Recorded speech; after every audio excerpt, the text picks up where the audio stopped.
Happy Friday, parents. It's been a wonderful week here at Verona Area High School. We've got tons of bottles in. We're going to be using the bottles next week for our eco bottle projects. Hopefully your son or daughter can tell you a little bit about them. We've been able to get outside and introduce them to the Nature Center. One of the things I wanted to show you and talk with you about today is some of the things I'm going to be doing in my classroom during the course of this year, which has a direct impact on your son or daughter. I've changed the way that I'm going to be doing homework during the course of this year. One of the things that I'm trying to do is I'm trying to give the students more voice and choice in the way that they can demonstrate their learning. And what I've created then in this process is for them to choose between 4 different options how they want to do their homework. Each unit will consist of 100 points, and they can get to the 100 points in 4 different fashions. They can choose to do 10 10-point assignments. They can choose to do 4 25-point assignments. They could choose to do 2 50-point assignments, or they could also choose to do 1 100-point assignment. All of these assignments are based upon the standards, my content standards for each unit. As you can see here for ecology, I actually have 15 different content standards which I have put together into 10 different assignments.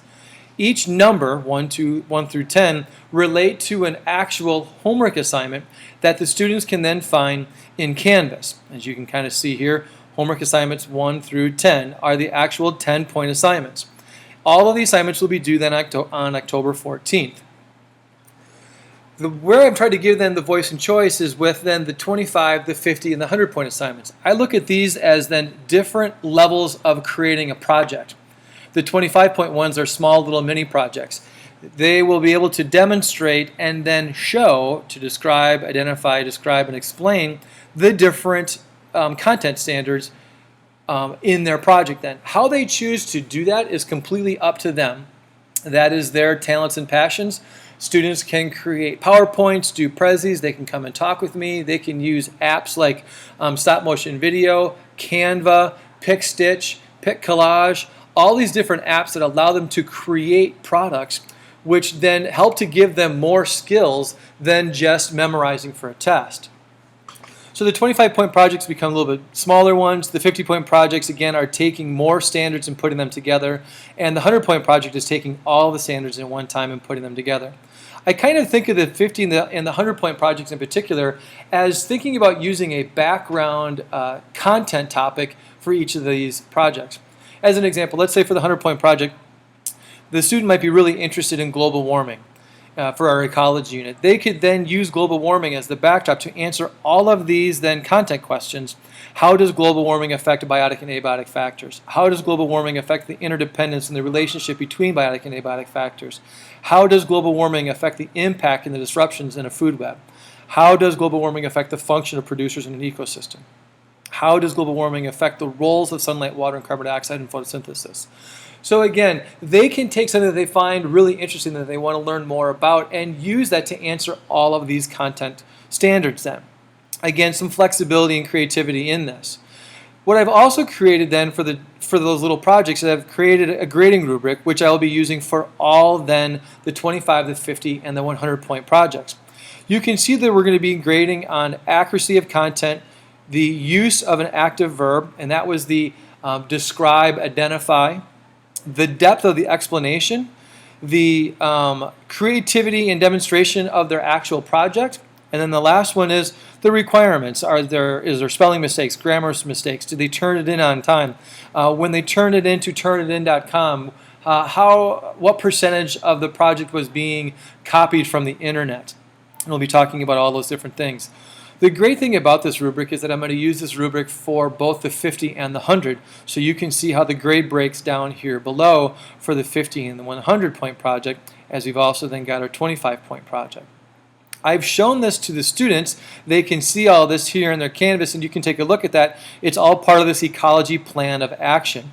This document is in there along with the grading rubric right here, is all found in this ecology plan of action. One of the things that I'm asking the students to do over the weekend is to then take a look at all of these different assignments and then go to this Google form. What I'd like for them to do is to then answer the questions in the form, which is this right here, and it tells them, what I'm asking them is to tell me what set of problems do they want to do for their homework, And more in particular then, why did they choose that? I want to understand what the rationale was. It.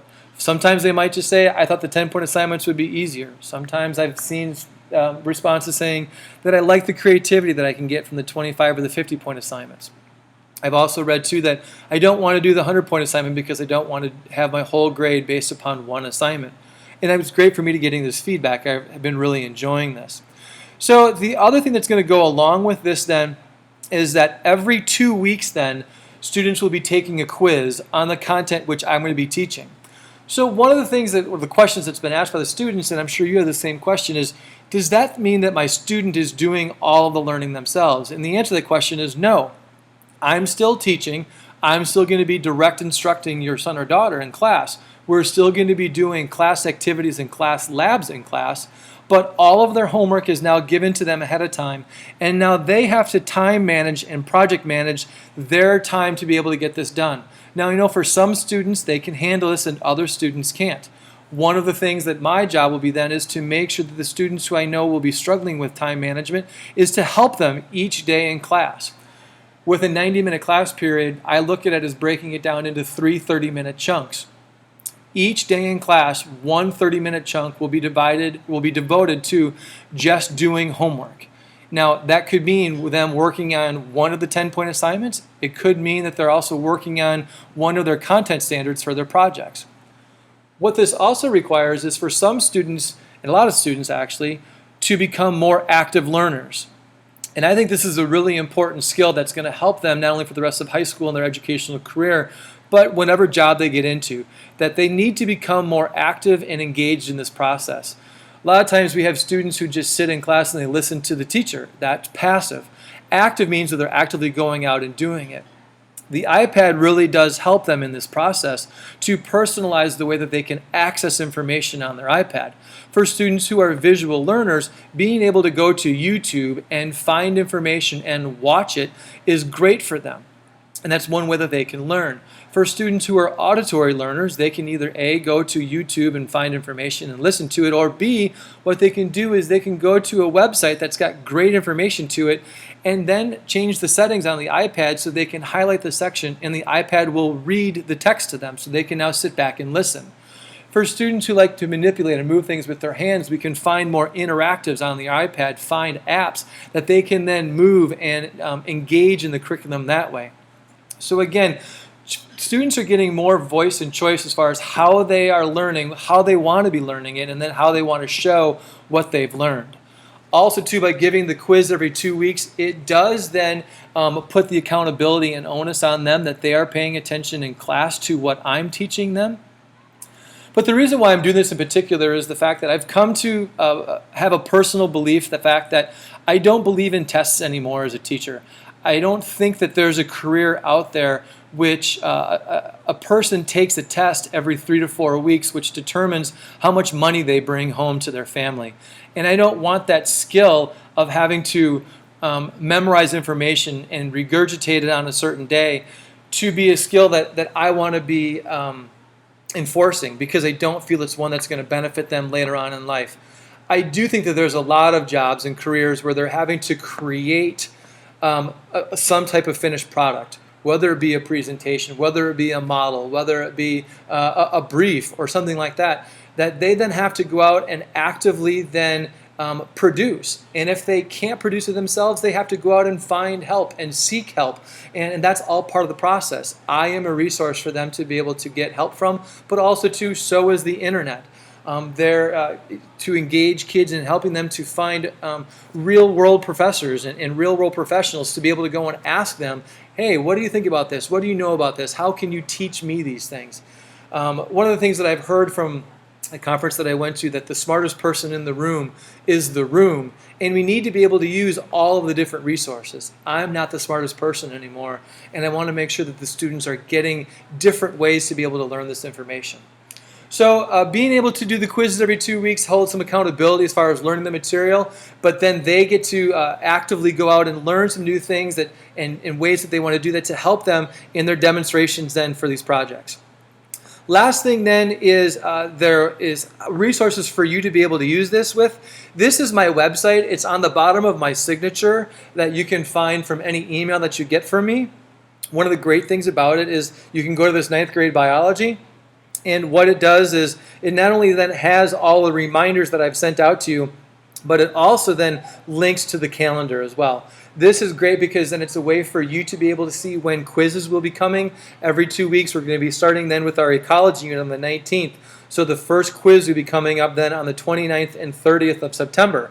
The next quiz after that would be the second week then in October.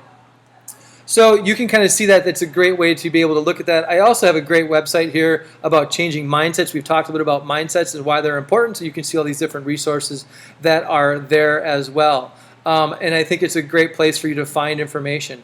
Again, if you need some help as far as contacting me, phone numbers, hours that I'm free, emails are all here in my website as well. So I hope that you...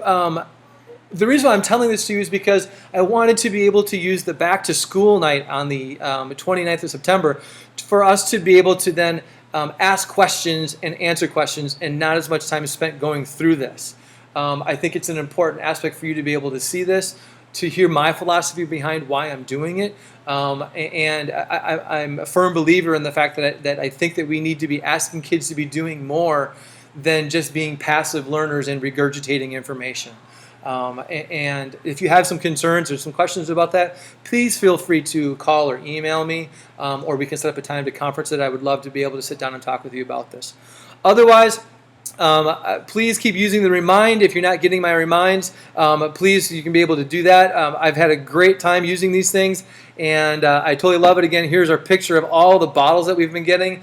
We still need a couple more so that we can get our experiment set then starting next week.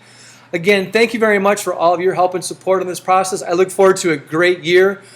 It's been tons of fun for me to get to know them. I've really enjoyed coming to class every day. It's been a great start of the school year for me. I'm looking forward to a great year. It's been awesome getting to know them, being able to laugh with them, being able to teach them, and being able to get to know them personally. That is my goal each day, is to get to know more and more of the students and have them, and being a resource for them, a role model and a resource for them to be able to come and get help on any topic that they might need here at school. So please feel free to contact me if you have any questions. Otherwise, have a great weekend. It looks like it's going to be beautiful weather. Enjoy the weather. Enjoy the Badger game on Saturday. And take care. I look forward to seeing you then on September, I believe it's the 29th, for back to school night. Take care. Bye.